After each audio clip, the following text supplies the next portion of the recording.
G'day mates, let me tell you a story. A true story, as absurd as it sounds. It's about a war. Not just any war, mind you, but a war against emus. Yes, those big flightless birds with the goofy walk and beady eyes. Australia, as you know, is known for its unique wildlife. Kangaroos, koalas, and apparently emu armies. In 1932, something truly bizarre happened in Western Australia. The Great Emu War wasn't your typical battlefield conflict.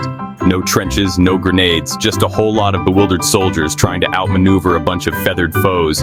Imagine, if you will, the absurdity of it all. Picture this. It's 1932, the Great Depression is in full swing, and farmers in Western Australia are already struggling to make ends meet. The economic downturn has hit them hard, and they are barely scraping by. Then, as if things couldn't get any worse, 20,000 emus decide to descend upon their land. These birds, in massive numbers, create a scene of chaos and destruction. These weren't your average pesky birds, mind you. Emus are huge, standing taller than a grown man, and they can run like the wind. Their size and speed make them formidable invaders. They were hungry, they were relentless, and they were about to wage war on the farmers' crops. The emus, driven by their insatiable hunger, showed no signs of stopping. The emus, you see, had developed a taste for wheat. This staple crop was now under siege by these feathered invaders. And they weren't shy about helping themselves. They roamed freely, devouring everything in their path. They gobbled up crops, trampled fences, and generally made a nuisance of themselves. The damage they caused was extensive and devastating. Farmers were at their wits' end. Their livelihoods were being destroyed right before their eyes, and they felt powerless to stop it. They'd tried everything to get rid of the feathered fiends, but the emus were smarter, faster, and more determined. Every effort to deter them seemed futile.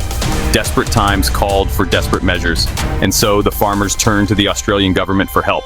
They hoped that the authorities could provide a solution to this unprecedented crisis. The Australian government, bless their souls, agreed to help. They dispatched a crack team of soldiers armed with Lewis guns, those hefty machine guns you normally see mowing down enemy lines, not fluffy birds. Yes, you read that right. The Australian army was going to war. With emus. Imagine the headlines: Emu Army defeats farmers, government deploys heavy artillery. The soldiers, led by Major Meredith, arrived with their Lewis guns and a whole lot of bravado. They were ready to show those emus who was boss. Little did they know, they were about to walk into the most ridiculous war in history. Section 4. Lewis Guns versus Feathery Butts, a comedy of errors. Now here's where things get really funny. Imagine a group of well-trained soldiers armed to the teeth, facing off against a bunch of oversized birds. The soldiers, trained for battles against human enemies, were completely unprepared for the emu's unique fighting style. These birds were unlike anything they had ever encountered. These birds weren't charging in a straight line. They had a knack for zigzagging and moving unpredictably. Oh no. They were masters of guerrilla warfare. They could blend into the environment effortlessly. They'd scatter at the first sound of gunfire, dodging bullets like feathered ninjas. The soldiers tried everything. They chased the emus. They lay in wait, hoping to ambush them. They even tried mounting the Lewis guns on the back of trucks for a mobile attack. It was a desperate attempt to gain the upper hand. But the emus were too quick, too smart, or perhaps just too lucky. They always seemed to be one step ahead. They'd disappear into the bush, vanishing without a trace, only to reappear in another field, as if mocking the soldiers' efforts, ready for another round of dodge the bullet. It was a never-ending game of cat and mouse, with the emus always having the last laugh. Section 5. Retreat and defeat. The emus claim victory. After weeks of this ridiculous war, with more casualties among the Lewis guns than the emus, Major Meredith had to admit defeat. The emus had outsmarted and outmaneuvered the soldiers at every turn, proving to be an unexpected and formidable opponent.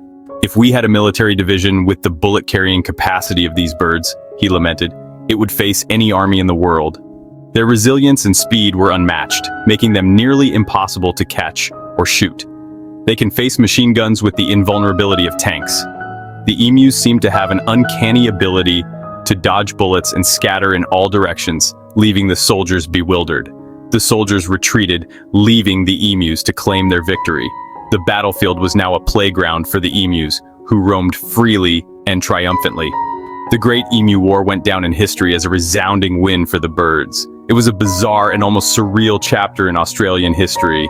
The news spread like wildfire, making Australia the laughingstock of the world, at least for a little while. People couldn't believe that a group of birds had bested the military, and the story became a legend. Section 6. Lessons learned: never underestimate a bird. The Great Emu War, as ridiculous as it was, taught us some valuable lessons. Firstly, never underestimate the power of nature. Secondly, emus are surprisingly resilient creatures. And finally, it's probably not a good idea to declare war on an animal unless you have a foolproof plan to defeat it. So, the next time you see an emu, remember the Great Emu War of 1932. Remember those brave, albeit slightly foolish soldiers who tried to take on a feathered army, and remember, in the battle of man versus emu, the emu always has home advantage.